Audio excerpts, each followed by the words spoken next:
What's up guys, MrHulthen here, and today we're going to be talking about some Dragon Age content. Yay, finally!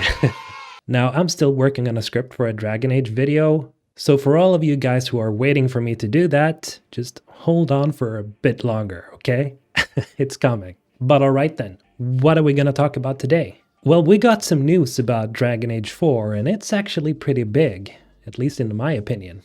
Because this might be something that affects other games in Bioware's arsenal, like Mass Effect. So this partly comes from the guy who broke the news about Mass Effect 4 or 5 possibly using the Unreal Engine instead of the Frostbite engine, Jeff Grubb. And I finally got his name right. Thank God. And according to Jeff, Dragon Age 4 will be next-gen exclusive, so it's only being developed for the PS5, Xbox Series X, and PC. It's not going to be cross-generation like a lot of games nowadays. Now, Jeff got this news from different sources, but his word is not the only thing that hints at this being true. There was also this update on Daniel Nordlander's LinkedIn profile, who, being Bioware's lead gameplay designer, has worked on Dragon Age from 2019 to 2020. And here we can see that he specifically mentions PS5, Xbox Series X, and PC. While I do understand that some of you guys are going to be upset at this because, well, obviously not every one of you have managed to buy a PS5 or a Xbox Series X, you know, because of the global chip shortage that's been going on for a while now, but I still feel like this is great news, personally. And this is because it's very healthy for the gaming industry. Because there's been very few games that have been completely next-gen exclusive, and most games that have been released cross-gen really haven't been that super impressive yet, neither graphically or mechanically.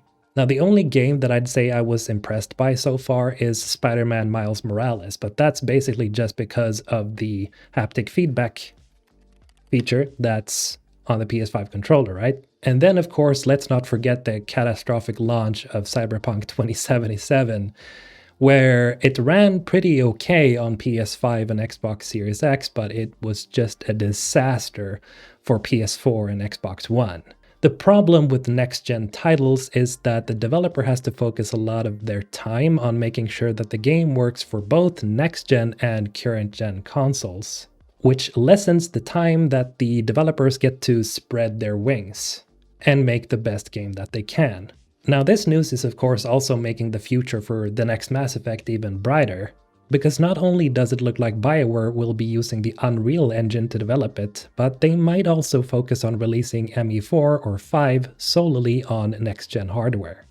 And with this, I just want to give Bioware a huge pat on the back. I'd wager that it's pretty difficult to decide whether you should develop a game for both next-gen and current-gen hardware, because you might lose a lot of customers by doing this, since they can't even play your game because there are no consoles available for them to buy. Hopefully though, the global chip shortage crisis that we're having right now will get better in the future, and hopefully most of you have gotten your console by then. And of course I have to mention the fact that not a lot of developers have taken this step forward yet, because this step is pretty huge. So again, props to you Bioware for doing this, and heck, even EA if it was EA who wanted this to happen. Either way, I think it's great news. But I want to hear what you think. Are you pissed that Dragon Age 4 won't come to PS4 and Xbox One? Or are you excited to see Bioware kicking things into high gear? Let me know in the comments below. And as always, if you enjoyed this short video, remember to smash the like button and subscribe to the channel. And of course, have a great day. MrHulthen, signing out.